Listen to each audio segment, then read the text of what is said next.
Did you know that you can remove the stolen tag from all your stolen items so they won't be confiscated by law enforcement if you are caught by them for any reason?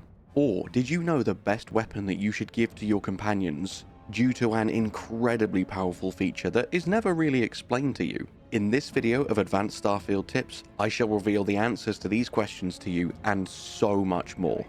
First up, expanding on the beginner's guide that I put out last week, let's start off with a few more money-making tips. This first tip is super straightforward and ridiculously lucrative. You want to pick up every single bit of ammo that you can, and make sure you make a note of all your favorite weapons and their ammo types. You're doing this for two reasons. Firstly, all ammo is weightless. So even if you have thousands of every type of ammo, it will take 0 inventory space. And secondly, and far more importantly, now that you know which ammo you don't care about, you can go to vendors and you can sell it for tens of thousands of credits. This is a super easy and passive way to get rich quick, as you'll be doing this naturally throughout your playthrough anyway. And of course, as you are going to be selling such huge quantities of ammo, just rest up for 2 days if the vendor runs out of money, exactly like you do with any other selling tactics. Next up, talking of money, commerce is one of the first skills that you want to max ASAP. And to do this contradicts one of my tips from my previous beginner guide. To clarify, I still stand by that tip when I said to not pick up junk because it really is worthless. That is definitely true in most situations. However, there is one exception, and that is very early in the game when you're talking about wanting to max out commerce as quickly as you can. As you can see from the skill sheet here, when it's maxed out, it will increase the sell value of your items and reduce the buy price of items by a lot. This is a significant difference, especially when we're talking about high-ticket items like expensive guns or even spaceships. So what I'm trying to say is grab all the crap that you can early game and sell it all to max out each rank of commerce ASAP. And did you know there's another very powerful tip that will make leveling commerce even quicker and even more efficient? The even more important tip to level up commerce quickly is that to reach each rank you need to sell X amount of unique items. However, when you reach the next level, the items that you have sold reset. So actually, you can sell the same unique item for all 4 levels of commerce. So to clarify that even further, you don't need 25 unique items for rank 1 and then a different 75 unique items for rank 2. You could actually use the same 25 unique items from rank 1 again, and then just a further 50 for rank 2. So save copies of your junk in your ship, and you can use these to very quickly max out commerce. Tip number 3 is the quick and easy method to remove that pesky stolen tag from all your stolen goods. After all, it's finders keepers, right? It's yours now. It's only fair that that be reflected in the item itself. And to do this, all you need to do is head to any trade authority and sell anything with the red stolen tag on it. Now swap back over to the merchant's inventory, go to the buyback option and buy it back for the exact same price. And hey presto, without needing to spend a single credit, that item is now yours again and is no longer classed as stolen. So the next time you are detained by any goody two-shoes law enforcers, you now get to keep all your stuff. Just be warned, contraband does not count. That will land you in jail, and you definitely want to sell that ASAP. The fourth and final tip directly related to money making for this video is around scanning planets. Partway into the main story, you'll unlock the ability to sell information on the planets that you have scanned. Now, most normal planets will require you to run around scanning all the fauna and the flora, finding anomalies and resources, and this can take a while on some of the larger planets. However, most solar systems have 1 or 2 gas giants, and as you can't land on these planets, you literally just need to fly up next to them, give them a quick scan, and job done. You now have all the scan data you need. You will receive experience just for traveling there and scanning, and you'll receive a lovely reward when you go and sell the data slate. As far as I'm aware, you can go and sell these data slates to any merchant. However, you can sell them to Vladimir of Constellation at a higher price. So you want to hold off selling them until you unlock the ability to sell to him. You'll know when you're at this point in the story because you will need to visit a space station called the Eye, and later on he will move to the Lodge. And doing this is a very quick and completely free way of getting loads of free experience and credits for you.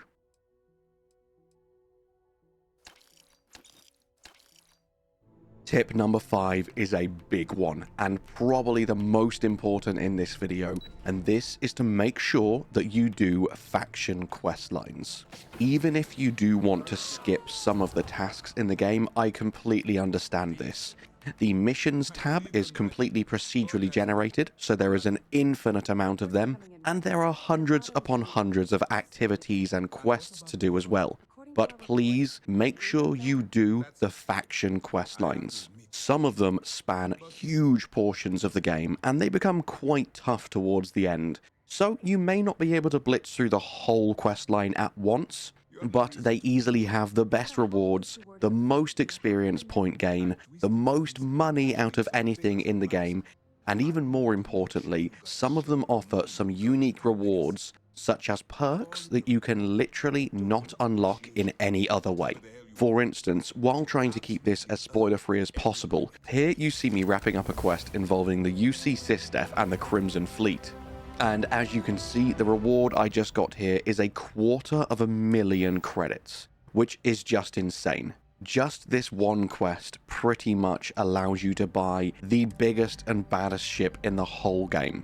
And another faction quest line affords you an even better reward than this. Yes, even better than 250,000 credits. If you do the Ryujin faction quest line, you unlock this insanely cool manipulation perk, which not only unlocks brand new persuasion options that you see here that effectively just guarantee your success, but it will also allow you to mind control enemies in combat and force them to fight for you. And if you want to know where to start the Ryujin faction questline, you should stumble into an activity just as you're walking around New Atlantis that will ask you to interact with a job terminal and respond to a job advertisement. Long story short, do the faction quest lines as soon as you feel you're powerful enough to do so. You will not regret it, they are all amazing. As I just mentioned about an unlockable skill, this leads us perfectly on to the next few tips, all being about skills. So next up, before you even start the game, when you're at character creation, there are a couple of skills that I advise you focus on during your character creation because they are used so frequently throughout the entire game. Two of them I have already talked about quite a lot. Weightlifting was mentioned in the beginner tips video, and of course commerce here, so both of them are fantastic. The other two that I would strongly advise are both security and persuasion. Being able to persuade people and being able to open locks are two very key aspects of this game if you want to save your money and complete quests in really fun and inventive ways. With that in mind, as you can see from their starting skills, the two that I strongly recommend are the Industrialist and the Diplomat. The Industrialist specifically, I love how fitting the flavor text is. There was once a time when all you wanted to be was a titan of industry, maybe a ship designer or a megacorp exec. Thankfully, that skill set never goes out of style in the settled systems, and it is not wrong. This skill set will see you through the whole game.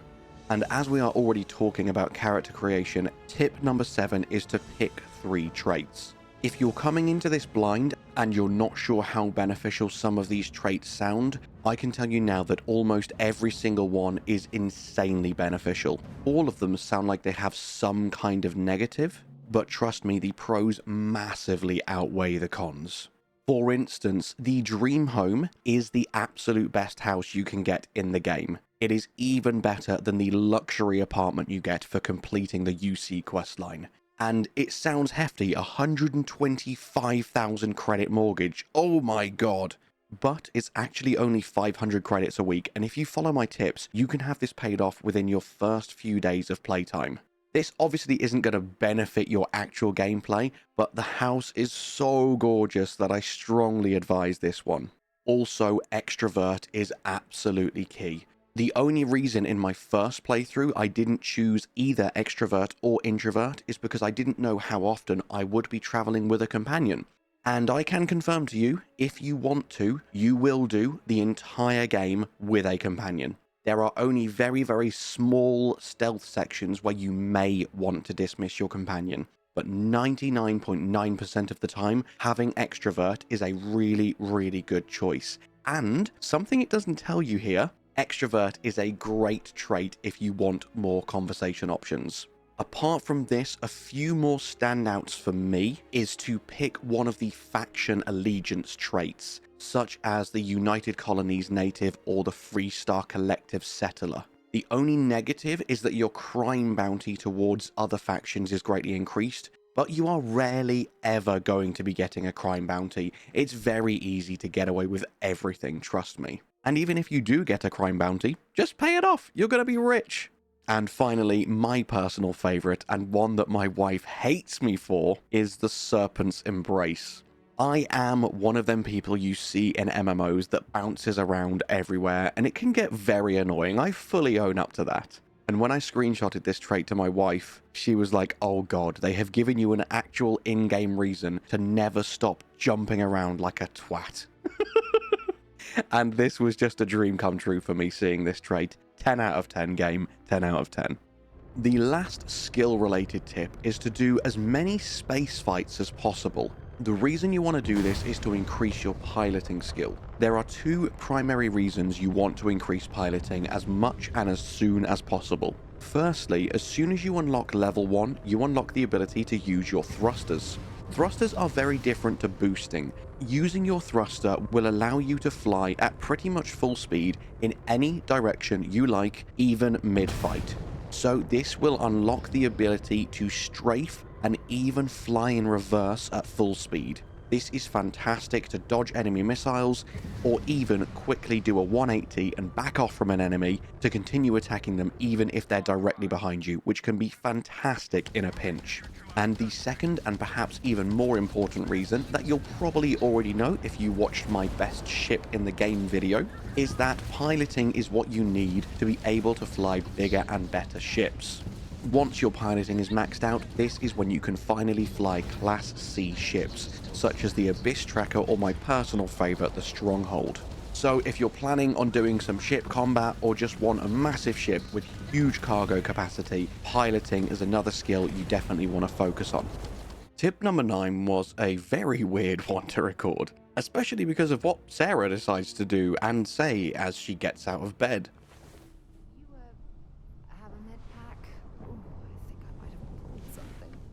And hopefully this doesn't get me demonetized. But yes, if you sleep with your lover, you will get a 15% experience boost for the next 24 minutes.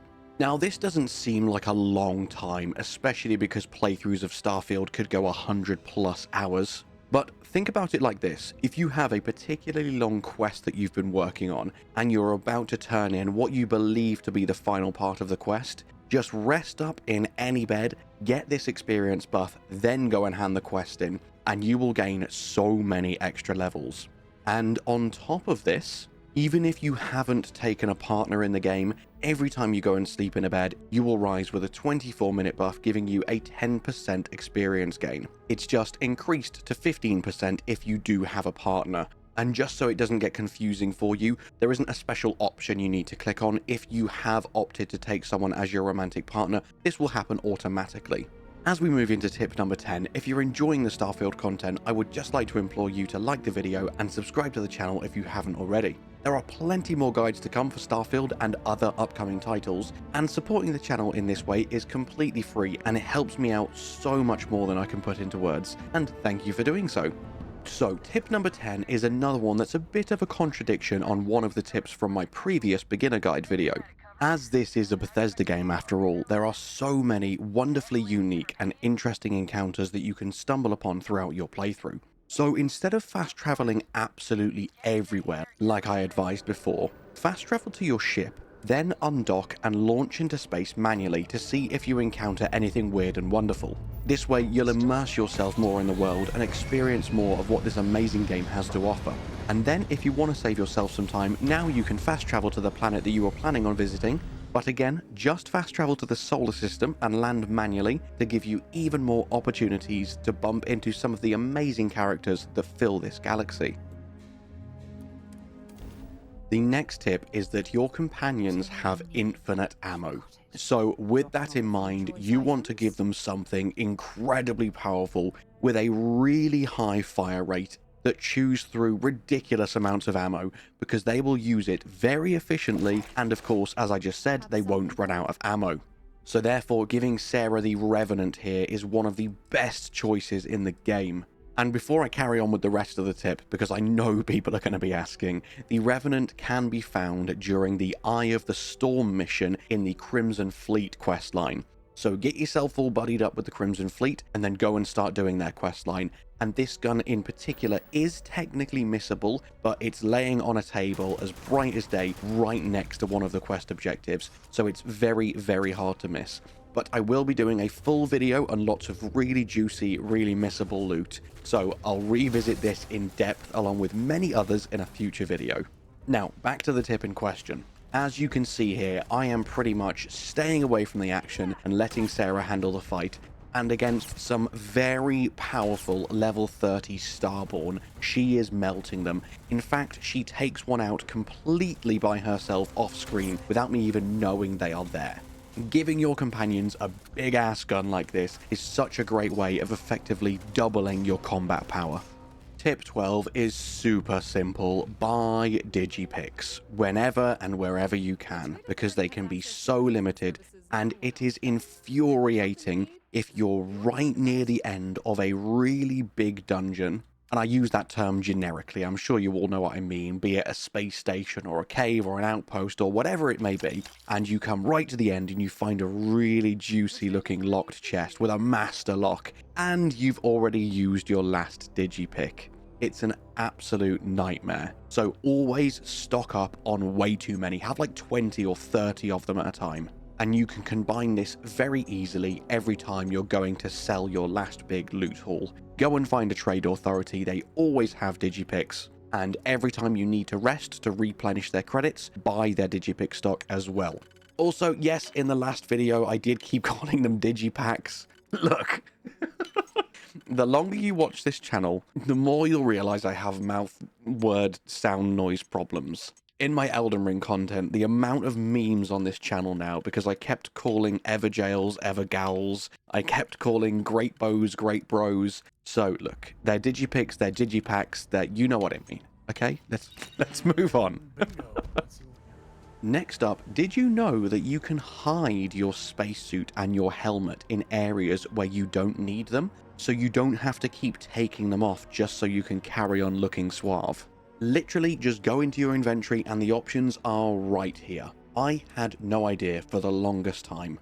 And initially I started this tip by saying it's not going to impact your gameplay, but it's a cool little feature. But you know what? It does impact your gameplay. There are certain quests where people will comment on your attire, and there will be different dialogue options depending on what you're wearing and whether you're walking around in your big clunky spacesuit. So hiding your helmet in areas where you don't need it and hiding your suit when you're in outposts and cities is a fantastic option that you basically just want turned on at all times. It is genuinely going to change your game, which is a really surprising thing to say. Usually this is purely cosmetic, but Starfield is so detailed and so in depth that this blew my mind, and it's actually really valuable information. Tip number 14 isn't the most exciting, but I thought I should say it in case anyone doesn't know yet, because I know it took me way too long to figure out. You've got your boost pack on, you're on a planet and you're trying to boost around and nothing is happening. I was looking through the controls, the settings, I was like, why is my boost pack not working? So just for the benefit of anyone else that may be in the same boat, make sure you actually put 1 point into boost pack or it's not going to do anything. If you put all 4 points in, there are some really cool bonuses, but honestly, there are far more important perks in the game. Just grab level 1 so you can actually use the boost pack, and you will find traversing certain areas so much easier. The last two tips are actually all about the cutter, the very first weapon and your mining tool. Firstly, once you've done the first couple of constellation missions, you will be able to revisit the first planet you were on and go back to the Argus mining camp. And as you enter into this building, you'll be able to go and grab Hela's cutter. This is just a straight upgrade to the regular cutter. Now, it doesn't do any more damage, it doesn't weigh any less, nothing like that, but it will deal bonus damage to robots. And if you saw the beginner tips, you know how powerful the cutter can be when fully charged, and now you've got a cutter that is specifically designed to melt robots. So always having this as a backup, because it has unlimited ammo, is a really great tool.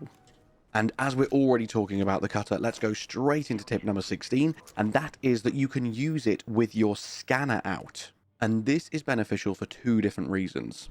Most obviously, you're going to be walking around with your cutter out in scanner mode because you're mining and collecting research on the local flora and fauna.